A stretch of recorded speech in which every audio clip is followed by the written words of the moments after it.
By our estimate, we're just 7 months away from the introduction of the iPhone 17 phones, and the latest from the rumor mill is that the Pro and Pro Max versions might receive a very beneficial upgrade: reverse wireless charging. This comes from well-known tipster Instant Digital, although the emphasis is on tested. At the moment, it's not obvious whether the charging function, apparently enabling a rate up to 7.5 watt, will make the cut or not. If you're not acquainted with reverse wireless charging, it's something you can find on different other devices, including the top Samsung phones. It simply converts the back of a phone into a wireless charging station. Should Apple implement the functionality in the iPhone 17 Pro and Pro Max, you could be able to place your AirPods on the back of one of these devices to wirelessly charge them, for example, but this is still just conjecture at this moment. We're beginning to hear more and more leaks and speculations about the iPhone 17 devices, with some of them expecting a rather substantial makeover for the camera around the back of the phones, a redesign that doesn't appear fully believable. There's also been some dispute regarding whether the dynamic island on the iPhone 17 will drop down from the iPhone 16 size or remain the same. A rumor that appears a bit more solid is that all 4 models will receive 120Hz panels and always-on display capabilities. It now appears quite plausible that the iPhone 16 Plus will be replaced by the iPhone 17 Air, a small, lightweight smartphone that follows what Samsung is doing with the Samsung Galaxy S25 Edge.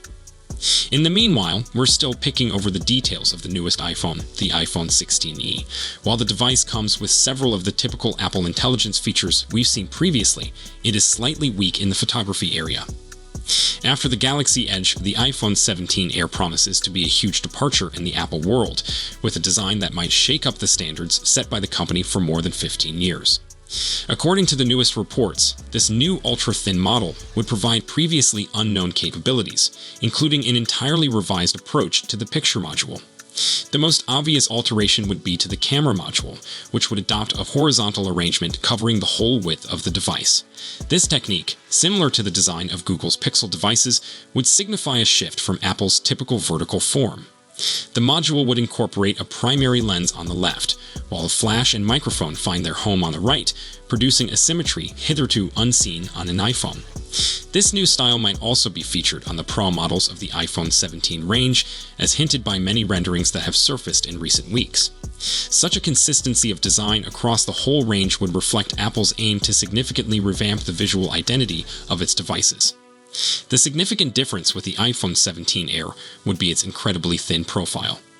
With a projected thickness of only 5.5mm at its narrowest portion, this new model would establish a record in the history of the smartphone, a little less than the Mate XT when unfolded. To put this measurement in context, the current iPhone 15 Pro is 8.25mm thick, approximately 50% thicker. Despite this significant slimming therapy, Apple would maintain certain distinguishing characteristics of its current models. The dynamic island would remain there on the front, as would the usual arrangement of buttons on the sides, including the action button and maybe a new button devoted to managing the camera. However, this material should be treated with care. While John Prosser, the originator of these disclosures, is a respectable source, his history includes some falsehoods. However, the validation of this material by Digital Chat Station, a normally credible source, serves to bolster its legitimacy. No surprise, the formal introduction of the iPhone 17 range is slated for September 2025. A lot of new information should come in the following weeks, which will enable us to validate or refute these early leaks.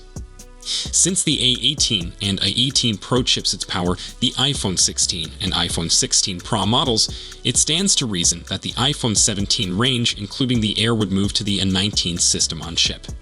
Just how great of an upgrade the silicon will be is subject to question, however, since a rumor indicates that Apple won't have a processor produced on a 2nm process until the iPhone 18. If accurate, it indicates the A19 powering the iPhone 17 Air would be a 3nm semiconductor like the A18. That would indicate minor performance increases are on tap. Apple boosted the RAM on its iPhone 16 models to 8GB, all the better to handle the new Apple Intelligence capabilities on device. That's likely to continue with the iPhone 17 Air, as only the iPhone 17 Pro Max is slated to receive a jump to 12GB of RAM. Other current iPhone 17 Air specification speculations apply to the complete iPhone 17 series. For instance, the phones coming out in autumn 2025 are projected to receive an Apple-made Wi-Fi chip. This is distinct from the Apple-built modem that's predicted to come with the iPhone SE 4 earlier in 2025.